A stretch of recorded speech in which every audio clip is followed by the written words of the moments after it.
Voy a contaros una historia. Eh, dice la leyenda que había un gran banquero de inversiones que se llevó al puerto a un cliente al que quería impresionar. Y entonces le dijo, mire, ve aquel yate de allí de 10 pies, dice, es el yate de nuestro director de inversiones. Y el cliente dijo, muy bien, estupendo. Luego dijeron, ve aquel yate de allí de 50 pies, es el de nuestro vicepresidente de inversiones. Y el cliente dijo, estupendo, qué maravilla de yate.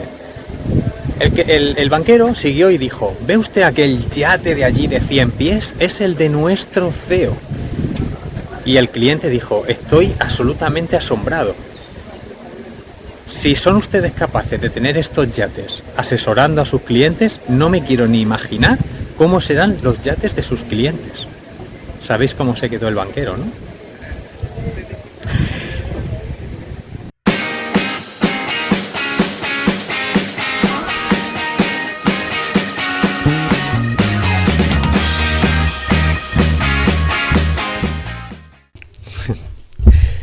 Bueno, aquí estamos otra vez y vamos a empezar con este primer vídeo del curso para aprender a invertir desde cero.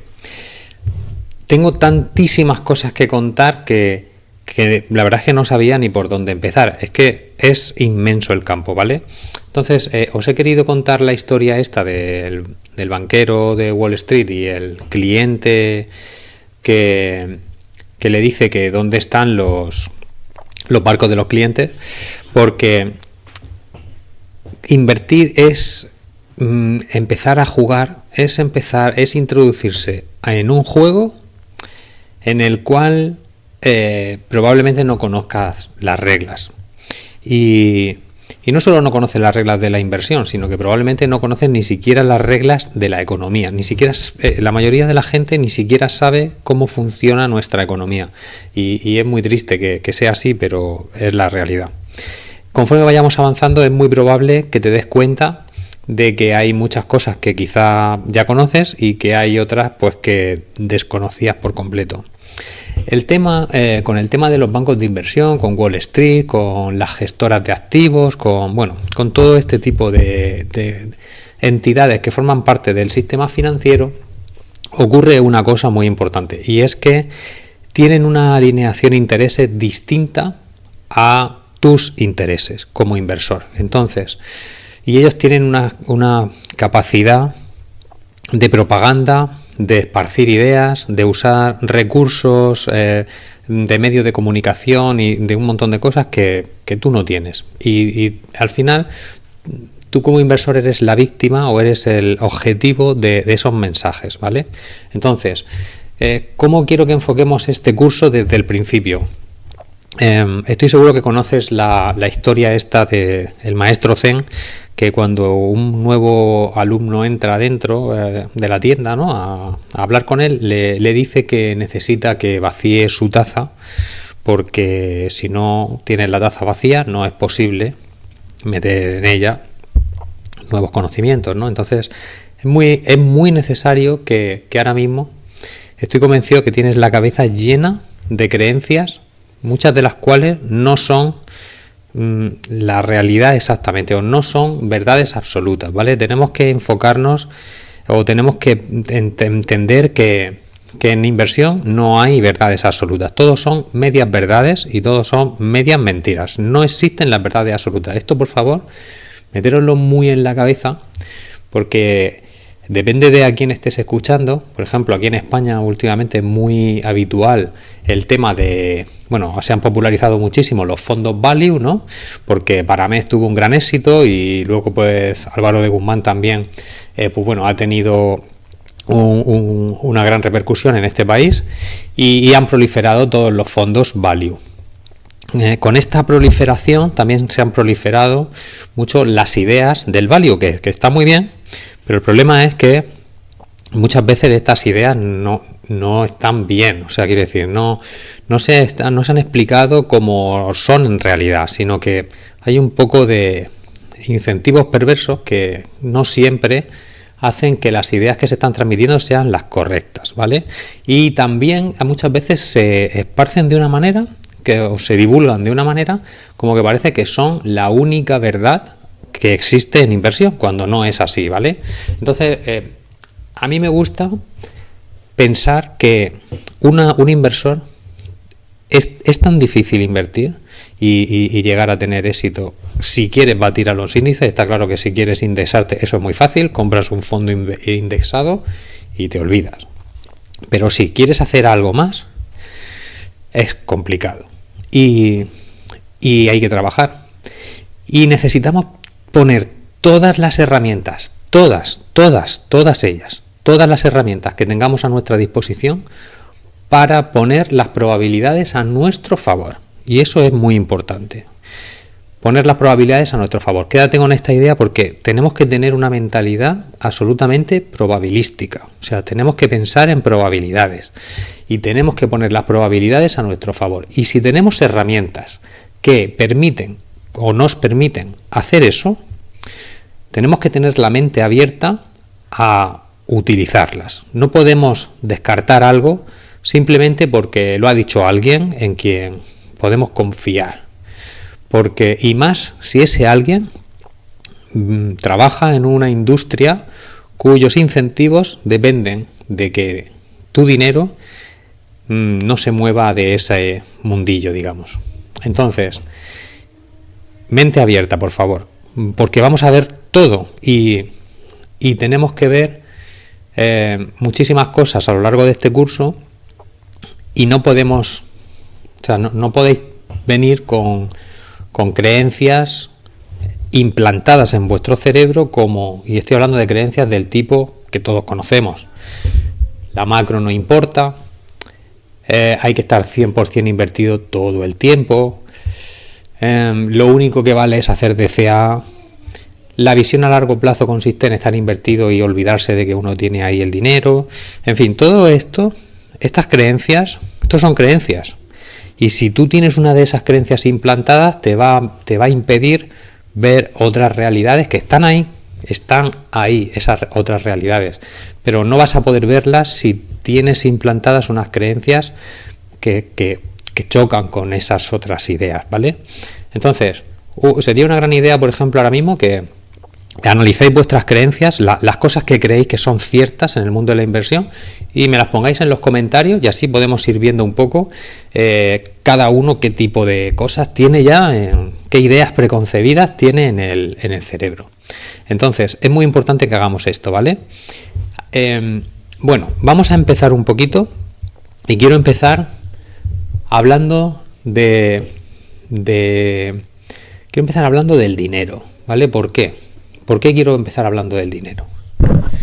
Pues quiero empezar hablando del dinero porque este juego de la inversión es como un partido de fútbol, ¿vale? Hay un marcador y hay unos puntos. Entonces, el marcador que nos lleva la puntuación a los inversores es el dinero. Va en unidades monetarias. Entonces, tenemos que conocer muy bien esta unidad del juego, o sea, cómo se llevan los puntos. Tenemos que tener muy claro qué es. Porque estoy seguro que lo sabéis, pero a veces no sabemos las implicaciones que esto tiene. Entonces, por ejemplo, ahora mismo, una cosa que os quiero decir y que vamos a empezar dentro de las barreras estas que vamos a empezar a romper. La primera es la macro, ¿vale? Cuando oigáis a un gestor, a un inversor profesional, decir que la macro no importa, mi consejo personal es que huyáis. O sea, huid. Porque una de dos, o esa persona está mintiendo o esa persona no sabe de lo que está hablando. Porque la macro es tan importante. Mirad, la macro es como si me decís que el entrenador de fútbol de un equipo le dice al equipo que el estado del campo no importa. Que no importa si el césped está seco, si está húmedo, si va a llover, si no va a llover. No importa si el córner está a una distancia o está a otra, que nada de eso importa. Si un entrenador le dijera eso a un equipo de fútbol, ¿vosotros creéis que tendría alguna credibilidad? ¿Que donde van a jugar no importa? ¿Que no importa si el día de partido está lloviendo cuando Cuando ese equipo, por ejemplo, es de secano total, o sea, un equipo que nunca juega con lluvia y de repente va a jugar con lluvia, ¿eso no importa? Sí, sí importa. Importa y mucho. Importa muchísimo, porque todas las empresas dependen de la macro. La macro es el caldo en el cual están todas metidas. Y tú no puedes analizar una empresa sin saber de qué manera le afectan las condiciones macroeconómicas a esa empresa en concreto. Entonces, alguien que diga que la macro no importa, no sabe lo que dice o miente. O sea, así os lo digo. Entonces, vamos a hablar de macro, porque la macro importa y importa mucho. Y vamos a hablar de análisis técnico, porque el análisis técnico funciona en algunas cosas, en otras no, pero en algunas cosas funciona. Y vamos a hablar de análisis fundamental. Y con esas tres cositas, análisis macro, análisis fundamental y análisis técnico, vamos a intentar poner las probabilidades a nuestro favor, ¿vale? Entonces, estas tres cosas son, ¿cómo decirlo? Son como el primer gran bloque que necesitamos dominar para aprender a invertir. Porque aprender a invertir son dos cosas fundamentales, ¿vale? Una es aprender a analizar y la otra es aprender a gestionar la cartera. Son dos cosas. Aprender a analizar y aprender a gestionar la cartera. Y son dos habilidades distintas. Son dos habilidades que son diferentes. Uno puede ser un gran analista, acertar la dirección del mercado, acertar la posición de la macroeconomía, puedes acertarlo todo, sin embargo, no saber manejar tu cartera, no saber cuánto tienes que poner en cada posición, no saber cuándo tienes que aumentar o reducir la exposición, no saber cómo estructurar la cartera para que haga lo que tú quieres, en fin, eso lo vamos a ir viendo también. Recordad, dos habilidades clave, análisis y gestión, analizar y gestionar la cartera. Tenemos que aprender esas dos cosas. Esto Warren Buffett lo explicaba de una manera que decía que un inversor tiene que tener un marco intelectual firme para tomar decisiones y tiene que tener la capacidad de que sus emociones no destruyan ese marco intelectual. Entonces, tenemos que construir las dos cosas. Tenemos que construir el marco intelectual, que tenemos que confiar en ese marco, porque si no confiamos en él, no lo vamos a seguir.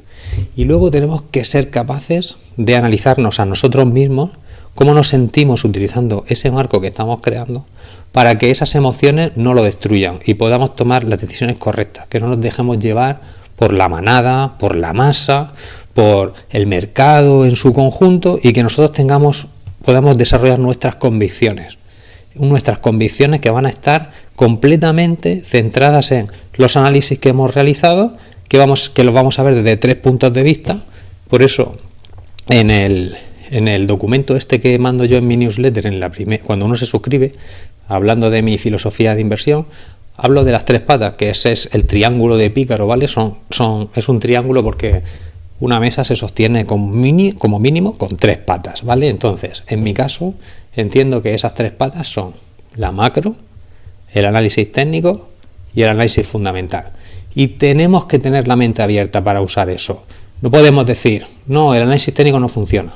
O no, el análisis fundamental no sirve para nada. O no, la macro no sirve para nada. No. Vamos a usarlo todo. ¿Por qué? Os lo voy a explicar por qué. Lo vamos a usar todo porque el análisis técnico se interpreta en función de la macro. No es lo mismo una figura que se produce en una fase, por ejemplo, de boom económico, que una figura que se produce en un momento de cambio hacia una recesión como estamos ahora mismo, ¿vale? Un hombro cabeza a hombros no es lo mismo que se produzca cuando la Fed está en un quantitative easing y inundando de dinero el mercado. Ahí seguramente no va a funcionar, pero si estamos en un quantitative tightening como estamos ahora, es muy probable que todos los hombro cabeza a hombro funcionen y funcionen bastante bien. Entonces, tenemos que poner en contexto las cosas, no podemos verlas de manera aislada, no podemos decir, no funciona porque... No, sí funciona. Funciona en función del contexto y funciona con una probabilidad. tenemos que tener eso en mente. Eso, siempre hablamos de probabilidades. Y se pueden ganar muchísimo dinero con pequeñas probabilidades.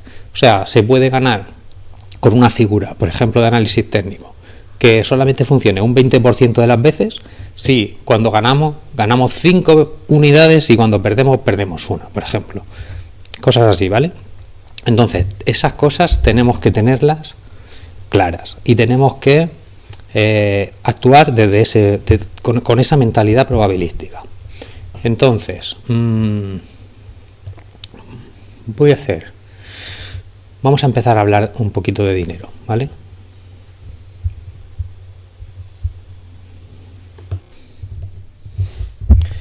Hablemos de dinero. ¿Qué es el dinero? Pensamos en el dinero como esos papelitos que circulan por ahí, ¿vale? Pero eso no es. El dinero, ¿qué es en su esencia? Y hay dos corrientes, ¿vale? Hay dos corrientes históricas. Una habla de los metales, como el oro, que el dinero es oro y que ese es como el dinero original, porque se usaba en los intercambios antiguamente cuando se usaba el trueque como medida de intercambio económico. Hubo un momento en el que, pues, por ejemplo, cuando una persona quería intercambiar algo que era difícil o que había pocas personas que lo quisieran, que lo demandaran, podía intercambiar eso que él tenía poco demandado por algo que le ofrecieran pero que fuera más demandado, para luego a su vez poder intercambiarlo otra vez por otra cosa que fuera lo que él realmente quisiera, o sea, como hacer distintos tipos de intercambio. A lo largo de la historia todo esto fue desarrollándose y poco a poco, pues, el dinero fue una innovación tecnológica. O sea, el dinero papel, el fiat money, es una innovación tecnológica que nos permite coordinar las actividades dentro de nuestra sociedad de una manera mucho más eficiente. Aunque ahora mismo esté denostado totalmente y muy atacado por la inflación, porque los bancos centrales hacen de él lo que quieren y todas esas cosas que está claro que influyen muy negativamente en su uso, la realidad es que el dinero es un gran invento. Y vamos a ver por qué. El dinero es deuda. Cuando uno dice, hay veces que cuando hablo de esto la gente no se lo cree. O sea, dice, ¿cómo que el dinero es deuda? Sí, el dinero es deuda. Además es que es clarísimo, nada más que tienes que pensar racionalmente, reflexionarlo un poco. Imagínate que tú le vas a hacer un servicio a alguien y, no sé, puede ser darle desde patatas que has cultivado hasta hacerle un muro o una valla en su casa. Trabajo simplemente, ¿vale? Imagínate que esa otra persona lo que hace cuando tú le aportas valor es que esa otra persona te extiende un documento de su puño y letra, vamos a suponer que fuera de su puño y letra, y dijera que daba fe de que ese bien le ha sido entregado o que ese trabajo le ha sido realizado.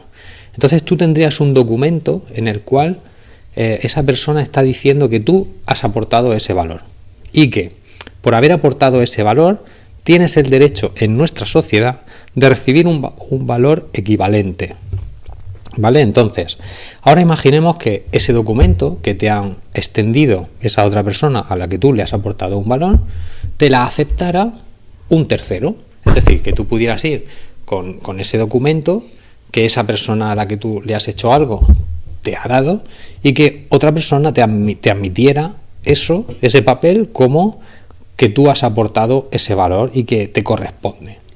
Que alguien te dé algo, ¿vale? Si todos hiciéramos eso, ¿qué pasaría? Tendríamos una sociedad en la cual todos podríamos extender dinero, porque todos podríamos decir cuando alguien nos aporta valor, que ese valor nos ha sido aportado y que alguien en nuestra sociedad le puede corresponder porque esa persona ha trabajado previamente, ¿vale? Esto se entiende, ¿no? O sea, es lógico, pero hay un problema, y el problema del dinero siempre es el mismo, es la falta de ética. Esa es la picaresca del dinero, es esa. ¿Por qué? Porque si tú y yo no aportamos nada de valor, pero nos ponemos de acuerdo en extendernos mutuamente unos chequecitos de estos, podríamos llegar a otras personas y que nos aportaran valor sin que nosotros hiciéramos absolutamente nada, salvo escribir. Entonces, ¿eso qué es? Es una falta, digamos, de ética, es una falta de moral, y ese es el pecado que realmente tenemos en nuestra sociedad con el dinero. Es que no somos realmente honestos y siempre estaríamos sujetos a ese tipo de fallo del sistema.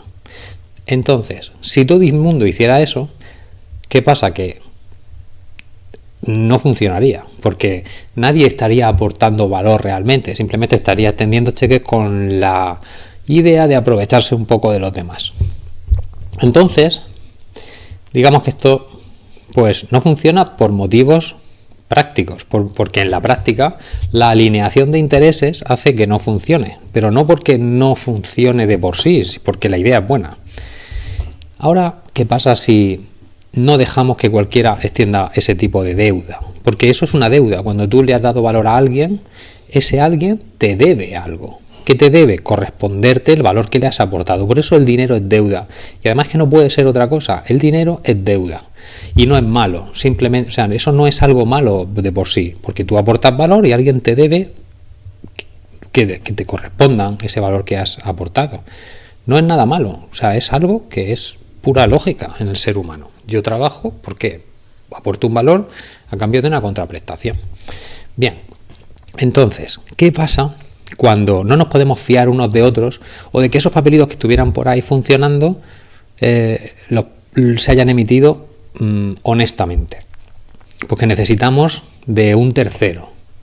Entonces, cuando ese papel está certificado por alguien, imaginemos como que hubiera una especie de auditor que diga que certifique que efectivamente se ha aportado ese valor, pues tendríamos algo un poco más seguro, ¿no? Un dinero como más seguro.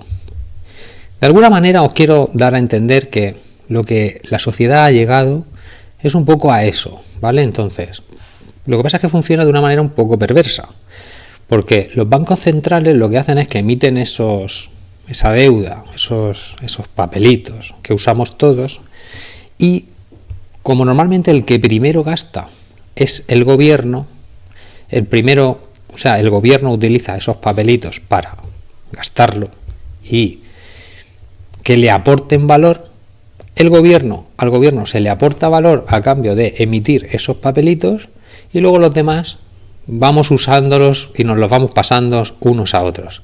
Pero el origen de eso siempre es deuda.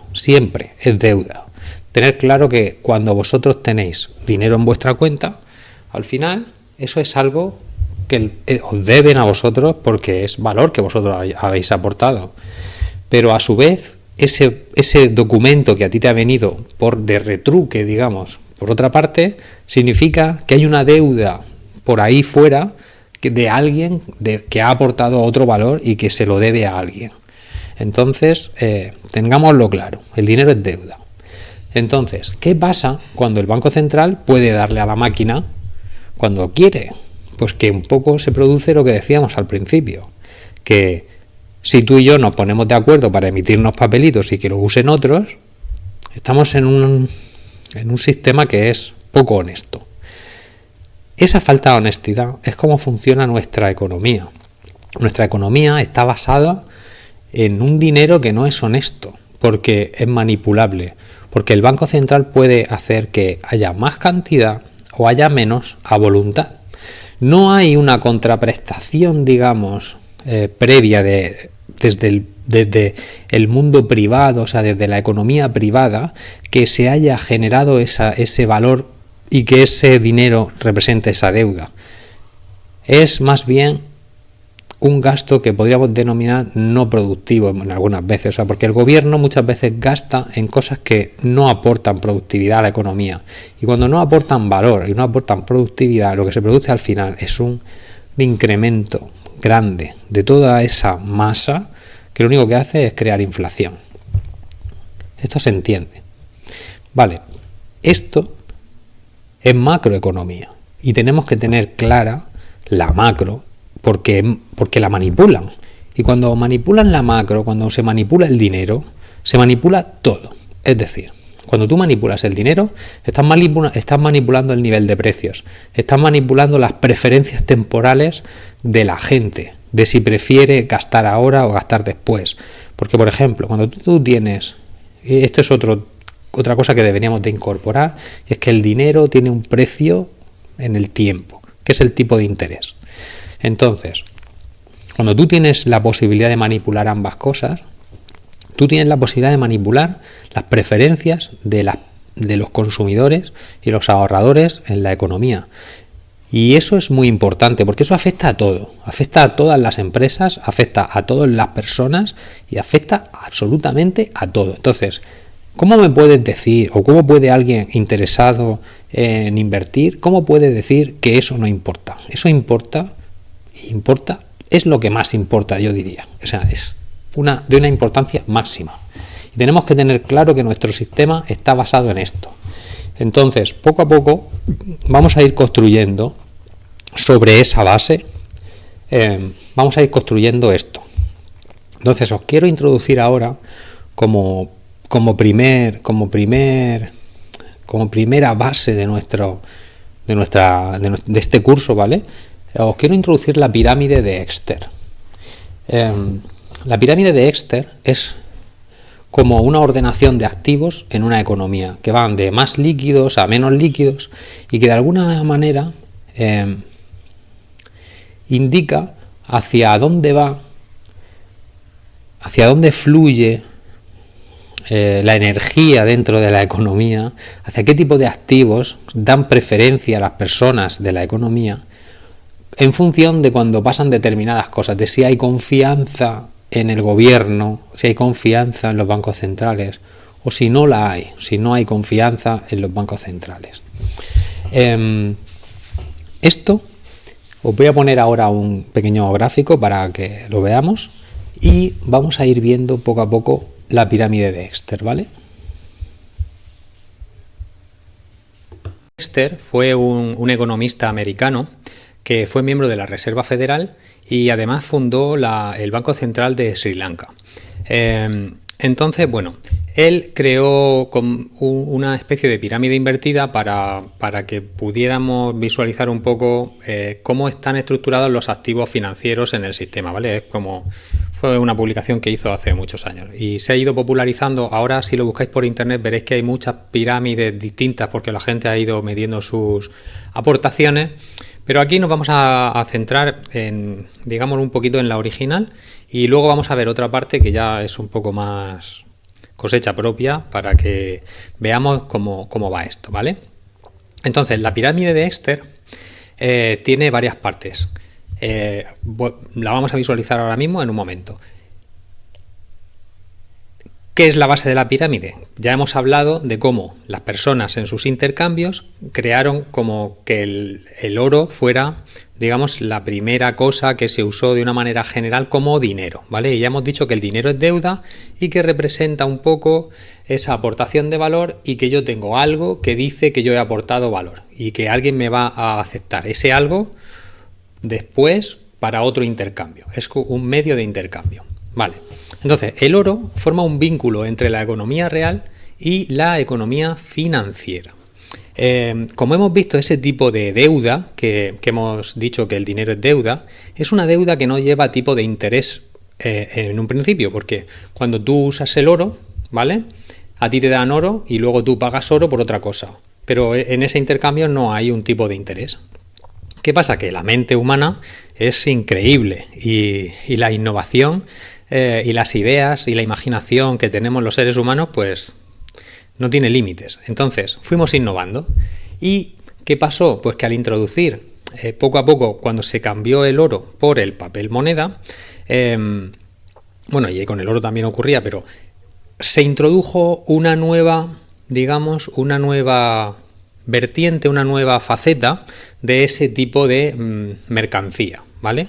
En la economía apareció una nueva mercancía que era el dinero y ese dinero pues resulta que no solamente servía para intercambiarlo por otras cosas, sino que tenía un uso propio.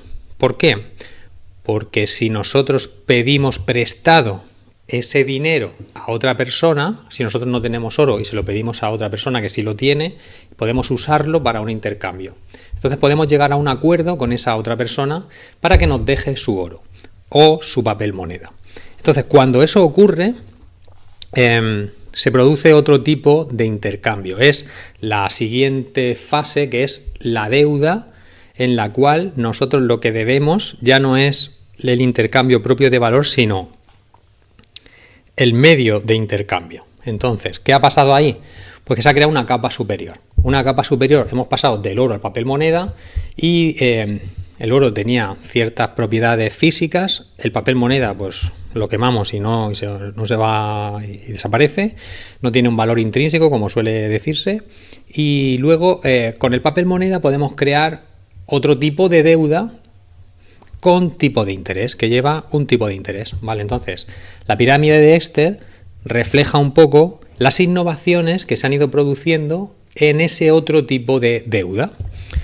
¿Qué ocurre cuando una persona le deja un dinero a otra para que esa otra lo utilice? Que acuerdan un tipo de interés, y ese tipo de interés es el precio que tiene el dinero de por sí. Ya no es el valor que tiene el dinero como medio de intercambiarlo por otra cosa, sino el valor del dinero en el tiempo.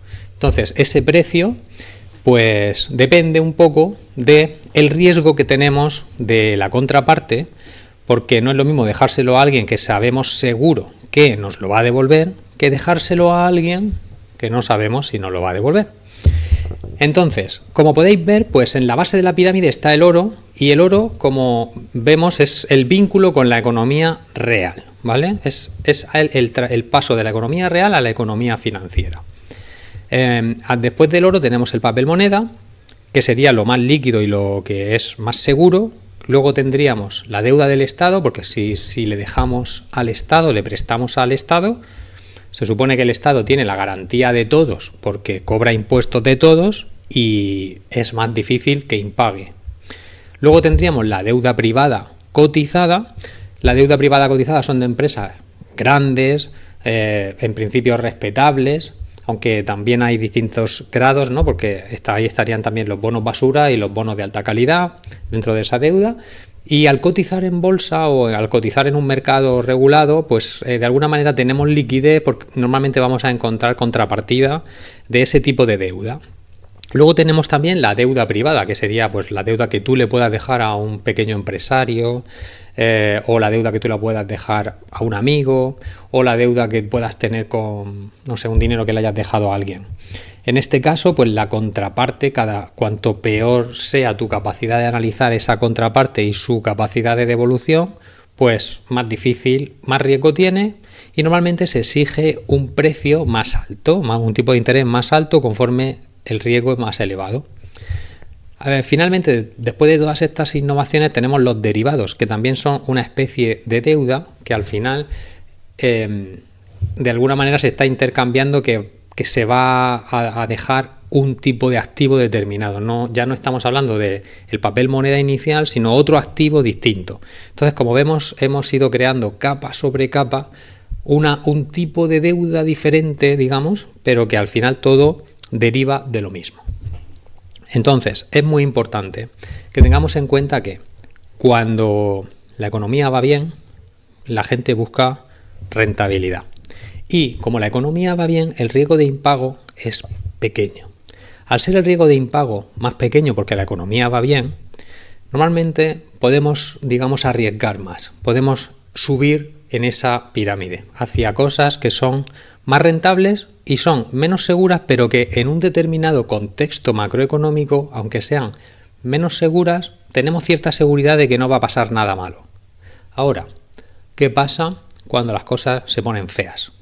Cuando las cosas se ponen feas y el contexto macroeconómico cambia, resulta que determinadas contrapartes, por ejemplo, empresas muy endeudadas, ya no tenemos tan claro que vayan a poder pagar. Entonces la gente se retrae y digamos que no está tan dispuesta a prestarle a determinadas contrapartes que son más arriesgadas. Entonces, cuanto peor es la cosa, más vamos bajando en esa pirámide hacia la seguridad que nos da cada vez más hacia el papel moneda, el Estado, el papel moneda y el oro. Cuando llegamos al estado de que la gente quiere intercambiar por oro solamente y no quiere ni siquiera papel moneda porque, por ejemplo, la inflación está desbordada, es porque se ha perdido toda confianza. Se ha perdido confianza en los bancos centrales, se ha perdido confianza en el gobierno, se ha perdido confianza en el resto de la sociedad. Entonces bajamos en esa pirámide cada vez más hacia la economía real. Cuando nadie se fía de nadie y la inflación es exagerada, y si estuviéramos, por ejemplo, en un tiempo de guerra, es posible que ni siquiera el oro lo quisiéramos, que solamente quisiéramos conseguir comida o conseguir otro tipo de bienes reales, prácticos, que nos vayan a servir en ese momento. Entonces, cuanto peor es la situación, más hacia la economía real tenderemos a ir, y cuanto más sana, mayor crecimiento, mayor boom económico tenemos, pues iremos a cosas más arriesgadas y que ofrecen un mayor tipo de interés.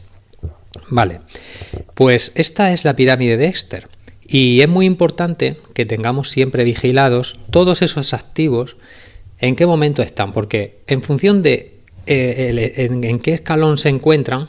Luego aquí podemos discutir mucho del sexo de los ángeles, pero podemos discutir mucho sobre si uno va por encima de otro exactamente. Es una idea más o menos, porque no siempre el riesgo está, aunque en principio es así, puede haber momentos en que el riesgo no esté tan claramente definido como lo tenemos aquí ahora mismo, ¿vale?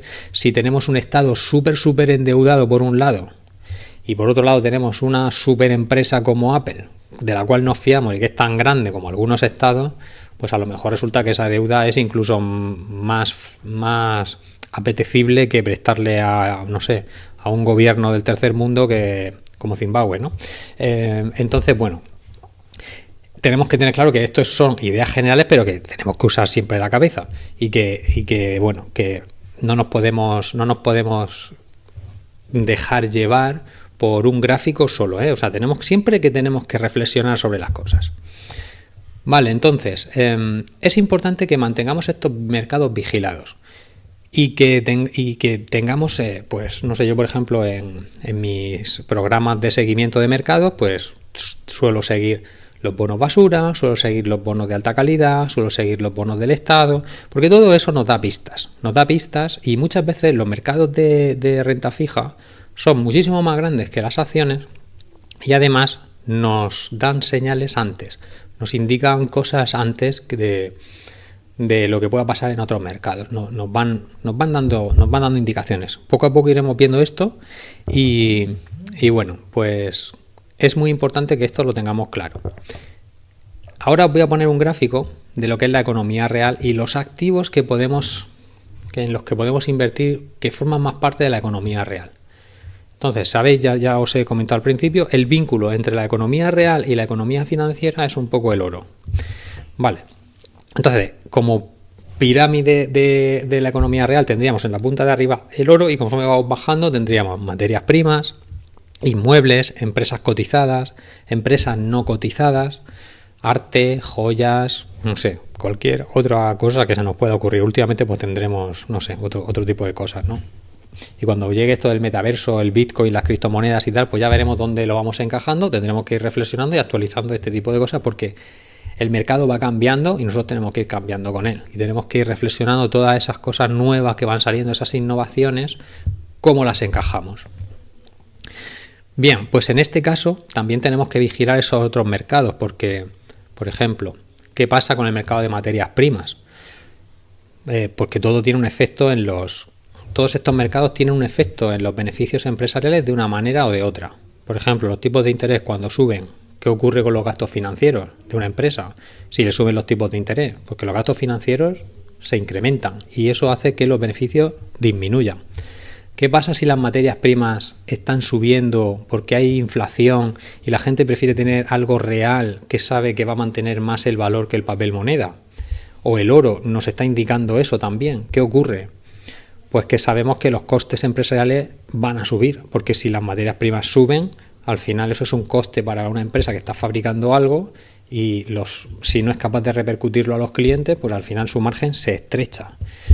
¿Qué ocurre si los inmuebles suben de precio? Pues que unas determinadas empresas que tienen activos inmuebles en su balance, pues pueden tener unos beneficios que contablemente no se estén declarando porque son digamos, activos que se mantienen al valor contable de su adquisición cuando se compraron en su momento, pero no se han actualizado, y ahí puede haber una plusvalía latente que sea un tesoro escondido, por ejemplo. Tenemos que vigilar qué tipo de empresas pues tienen inmuebles o no los tienen. Y bueno, y así un poco tenemos, digamos, que tener controlados todos esos mercados. Cuando tenemos, por ejemplo, vemos el mercado de divisas, ¿qué nos dice? Porque claro, el problema del papel moneda es que no hay un solo papel moneda, aunque podríamos denominar que el dólar es el papel moneda del mundo realmente, y eso también lo veremos más adelante. El dólar es el rey en el sentido de los activos fiat del fiat money. El resto, digamos que siempre se van a poner o se van a relativizar, su precio va a estar en relación al dólar, porque al ser el dólar la moneda reserva mundial, pues casi todas las cosas se pagan en dólares a nivel internacional, las materias primas, el petróleo, en fin, todas esas transacciones internacionales se cotizan en dólares, entonces la gente necesita dólares y cambiar su moneda por dólares, con lo cual, bueno, el dólar tiene un papel privilegiado en el mundo, ¿vale? Y tenemos que tener muy claro qué ocurre con él. Con respecto al resto de monedas, si el dólar se está apreciando o si el dólar se está depreciando, porque es el papel moneda por excelencia.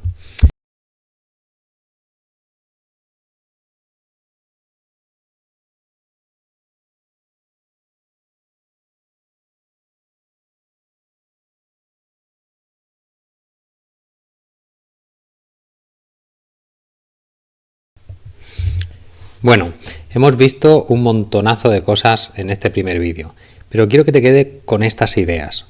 La primera idea, tenemos que tener una mentalidad probabilística. La segunda idea, tenemos que quitarnos las creencias y tenemos que usar todo lo que ponga las probabilidades a nuestro favor, ya se llame análisis macro, análisis técnico o análisis fundamental. Poco a poco iremos metiéndonos en estos temas. 4. El dinero. El dinero es deuda y el dinero sirve para llevar ¿qué? La puntuación. Y el dinero es manipulable, lo manipulan los bancos centrales y tenemos que estar pendientes de esa manipulación de manera continua. Eso tiene que ser una obsesión. ¿Qué más? La pirámide de Dexter. Hemos visto los distintos tipos de activos, cuál es lo más seguro y cuál es lo menos seguro. Luego iremos viendo cómo podemos utilizar esto, pero quédate con la idea de que cuando la macro pinta mal, hay que ir favoreciendo un tipo de activos y cuando pinta bien iremos favoreciendo otros. Entonces, poco a poco iremos construyendo este, como dice Warren Buffett, este marco intelectual, este marco de toma de decisiones. Lo vamos a hacer poco a poco y vas a ver que todo va guardando una lógica, que es racional, que son decisiones que podemos pensar sobre ellas, que no son... Nadie puede decirnos, no, eso no es verdad, porque vamos a ver cómo lo vamos a ir reflexionando y nos vamos a ir dando cuenta de que esas cosas funcionan. Y eso nos va a permitir poder tomar decisiones, porque vamos a saber qué está pasando, cómo afecta cada uno de esos movimientos, cada una de las piezas del puzzle, cómo van afectando a la economía y cómo van afectando a los beneficios empresariales, que es lo que a nosotros como inversores nos interesa, los beneficios empresariales. Vamos a hablar mucho de esto y vamos a poner, siempre que veamos una noticia, vamos a intentar ponerlo en perspectiva de beneficios empresariales. Vamos a ir, esto lo vamos a ver en el próximo vídeo, pero en este yo creo que está bien por hoy. Y espero que te lo hayas pasado bien, que hayas aprendido algo. Así que pues, como dicen por ahí, dame tu like, suscríbete y déjame algún comentario por aquí, jolín, que yo creo que me lo he currado, ¿no? Así que, bueno, te espero en el próximo vídeo. Un placer tenerte aquí, un saludo y hasta la siguiente.